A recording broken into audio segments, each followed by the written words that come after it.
Assalamualaikum warahmatullahi wabarakatuh. Ashamar kafune kabajamtoota daawwattoota Aashaa inda kariirtu akkam jirtan nagaa jirra alhamdulillahi rabbil alamin daawwattoota keenya arra deebi'ee dhufee jira.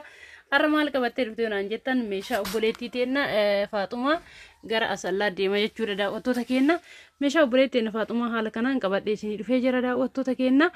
Hagaduma viidiyoo kiyyaan hojii turuudhaan share like subscribe gochuun irraanfatina isiniin jedha daawwattoota keenya. Arra meeshaa kana Magazina yookaan bakka meeshaa kaa'u keessatti isin agarsiisaa jira. Haa ta'u malee meeshaan obboleettii teenna meeshaa akkaan bareedudha daawwattoota keenya. Waa hedduu qabdi, masoobota qabdi. Hagaduma viidiyoo kiyyaan wajjin turuudhaan tokkoffaarraa jammareetiniin meeshaa isii hundaayyuu gatii isaa wajjin isin beeksisa daawwattoota keenya. Hagaduma wajjin turaa isiniin jechuun affeerraa kiyya laayikii godhaa sheer godhaa viidiyoo meeshaa baay'ee daawwachuun jaalattanii inshaallah nullee akka isin bohaartan piraank hojjechuudhaan isin bohaarsina jechuudha daawwattoota keenya. Hagaduma viidiyoo kiyyaan wajjin tura daawwattoota keenya tokkoffaarratti obboleettiin teenna oobinii qabdi. Oobiniin tunillee oobinii xiqqoo tana duraan akkaan gizeetti bitaa ture hin beeytane ammallee deebite obboleettiin teenna ajajattee yeroo jidduu keessa immoo namoonni hundi guguddaa ajajachuu jammaranii turanii kunoo wanni qaba jechuudha gadi zooree kaayame baataraa qaba of keessaa daawwattoota kiyya kibbii tokkoo fi roga-free tokko qaba jechuudha daawwattoota keenya. Inni kun gubbarraa midijaa lama qaba daawwattoota keenya kan nyaanni irratti hojjetamu keessaa immoo akkuma isin beektan bakka keekii fi wantoota adda addaatti tolfatan qaba. Asirraa immoo kan ittiin baranii fi ittiin cufan qaba daawwattoota keenya.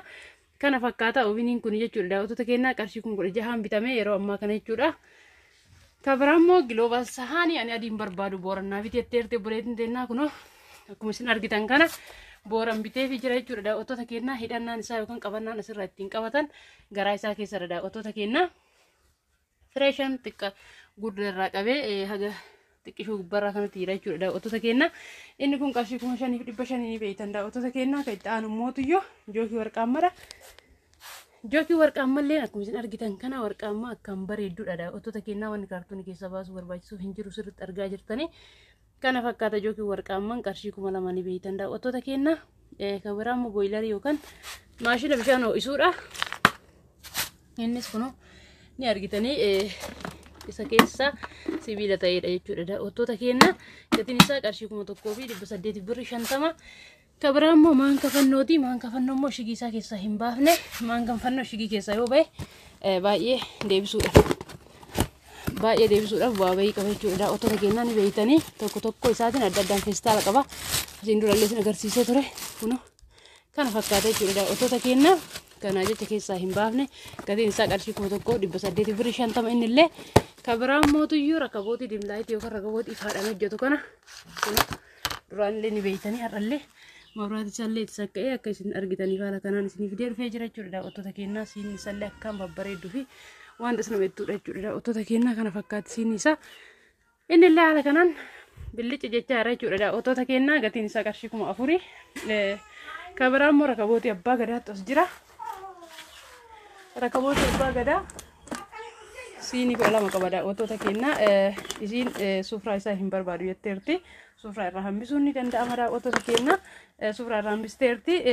Kabiraa mootu yositti markajii qabdi obboleettiin teenna. Markajii xiqqishuu bareedduu sana qabdi. Markajiin tun qarshii 500 daawwattoota keenya. Kunoo isii tanaadha. Baay'ee orjinaala bareedduudha markajiin tuni. Keessillee akkatti maxlayaa qabdi. Asirrallee akka waan seenne qadaada qabdi jechuudha daawwattoota keenya. Kana fakkaatti yeroo hedduu kaartoonii keessaa hin baasu malee gizee hunda bitaa oolla. Tun immoo mandajaa kaaraba isin hundi jaalattanii nu bira jaalatamtee namni hundi bitatu sanidha jechuudha daawwattoota keenya. Qarshii 800 bitamti isiniin jedha daawwattoota keenya. Isii tokkoffaa fi gamada furdoon hojjetamteedha. Kun immoo tuyyuu maashina qamashaati. Maashinni qamashaa kun aynata lamaan hojjechuu danda'a. Haala kanaan hojjechuu danda'a. Kun immoo ittiin daammaxatanii ni beeytanii. Gatiin isaa qarshii 2,700 bitama. Kun immoo saanii zirgiiti. Saanii zirgii kana fakkaatti qarshii 1,350 saanii zirgii akkuma aynata isiitii wal caaltee jechuudha daawwattoota keenya. Kun immoo maashina juusiiti.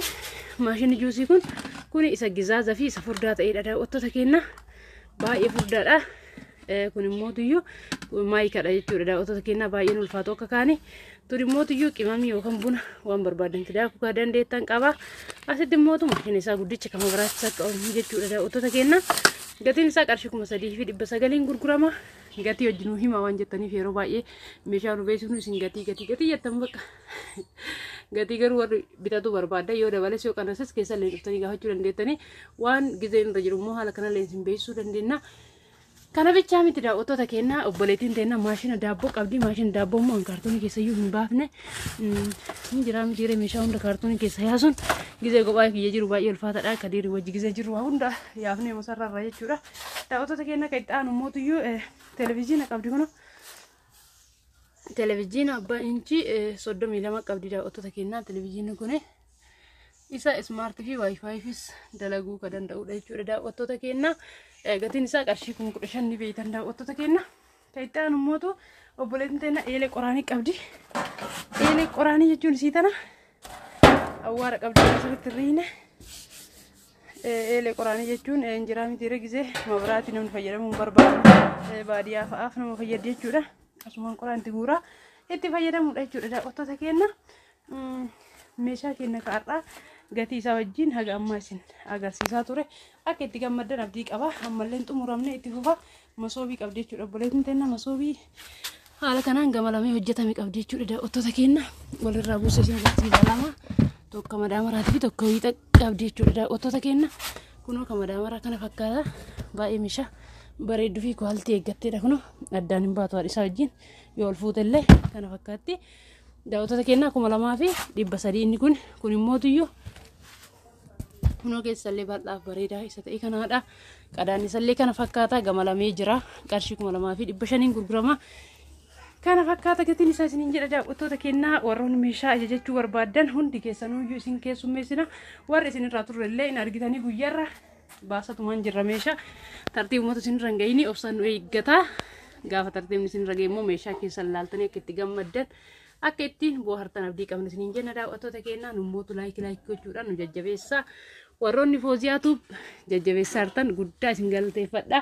Liinkii isillee komentii tokko fara isinii kaayaa dhaqaatii warri subscribe godhin subscribe godha isiniin jecha.